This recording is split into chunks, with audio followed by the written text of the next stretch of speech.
it's not easy to see how they effectively run the next decade in the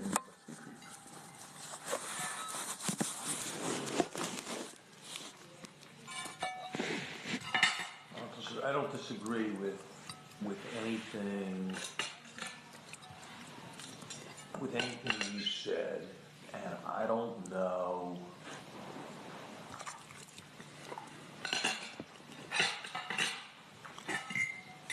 I don't know who he trusts on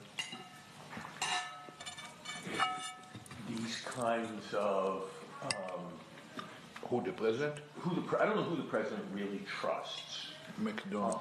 On these kinds of strategic McDonough. McDonough. Yeah. The young guy. The young guy. Yeah, but he doesn't. I read with Valerie Jarrett. There is a woman named Samantha Power. Yeah. No. Yeah, but he doesn't.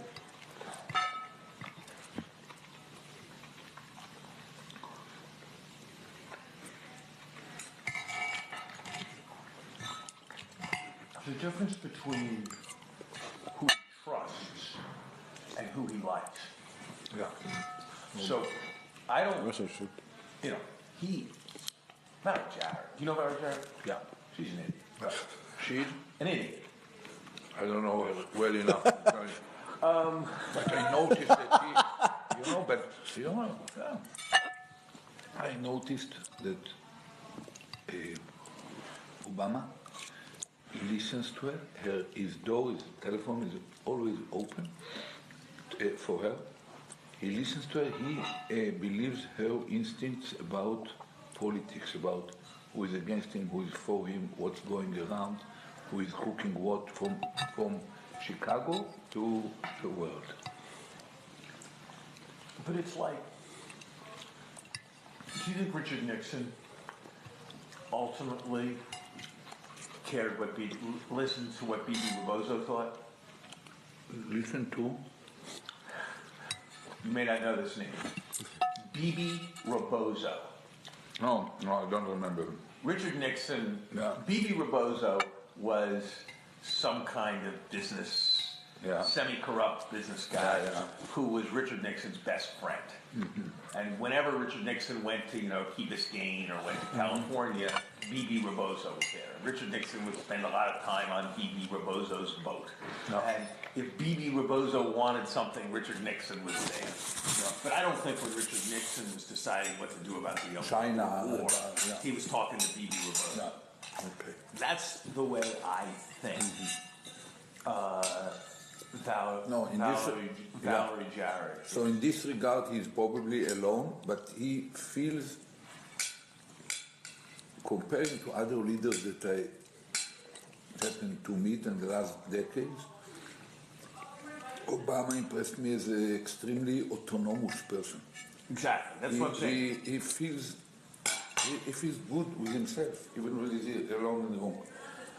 I didn't see in him what we know in Clinton or in our Paris. Unshuttered, however intelligent and experienced there, emotionally or psychologically, there is deep in there within their personality, an unsatiable need for love, for explicit expressions of love. I didn't see anything of this in I've Obama. never seen there's lots of things to say like that.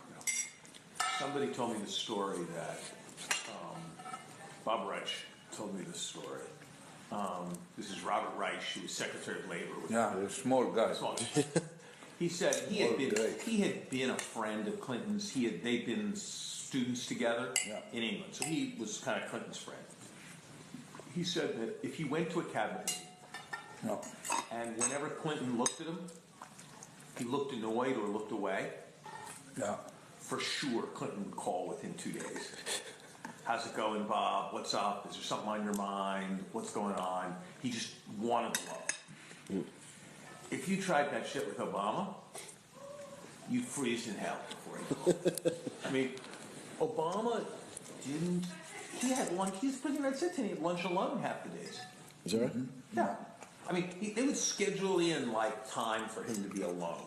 Mm-hmm. And if he did if he did some event where, he was speaking to 1,000 people, No, they would give him like a little rest time afterwards. no. Right. It was too many human beings around. Yeah, he just wanted to be, he had no need. Yeah. And, it's the same. He wants to be with the people he wants to I be think with. it's a source of strength, ultimately, in tough moments in politics. Probably it's not the most effective way to mobilize people. No, but it's a very, or look, another thing, which I'm sure they tried a lot of times. If you were president, let's say you're president of the United States, and you like to play golf. You like it? You're president of the United States, Yeah. and you like to play golf. Yeah. Okay? Which he does. Yeah. Okay? It's a big it's a potential Yeah. big political asset that you like to play golf. Yeah. Okay? The president likes to play golf with his buddies. And so 80% of the golf is with the same three guys. Yeah. His photographer, his campaign guy, and, his three buddies from Chicago. That's who he plays golf with. Now, most people, if they were president and they played golf, they play golf with people from Congress, they play golf with business guys, they play golf with people who would... Read Clinton memoirs. Yeah. It's so boring because it's like a list of the special what he had done with anything, and still very careful not to insult anyone years after he's not in office anymore. But, and Obama just is not... It's all... Cerebral. He's extremely cerebral. They called him... Yeah, and he has this...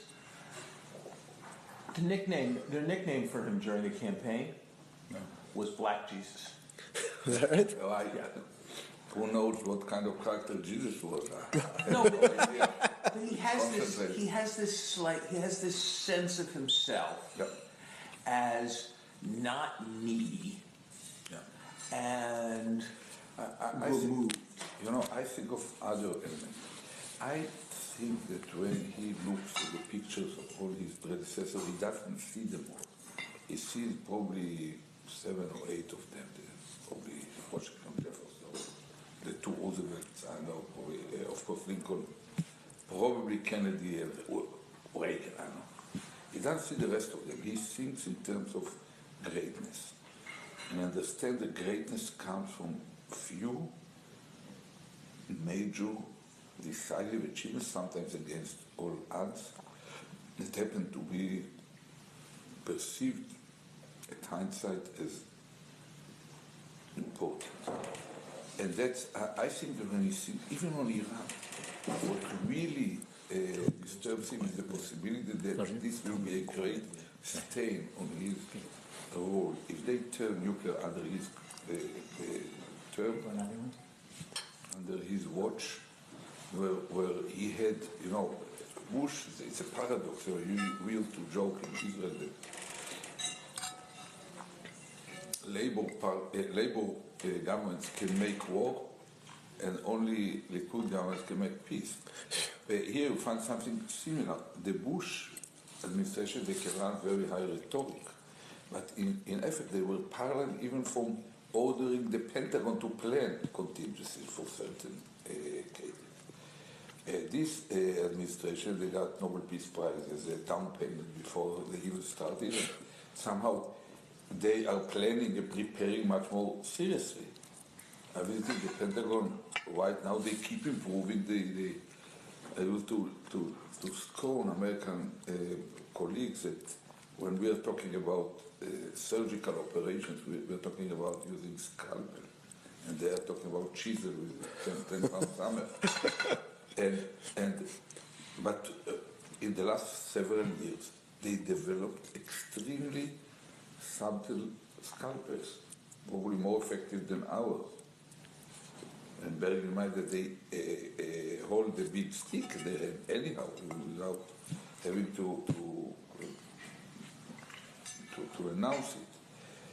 Basically, I once told the president, look, I'm confident that if on a scale, a spectrum of operational decisions, a decision to delay the Iranian nuclear program by several years would look more like a raid on bin Laden than a fully fledged war in Iraq, you might have considered it very seriously already.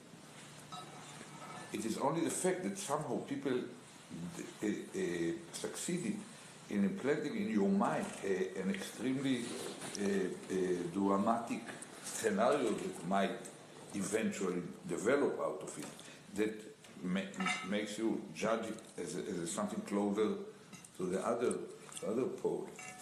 And that's not an accurate description of reality. But didn't you start out? I might not have this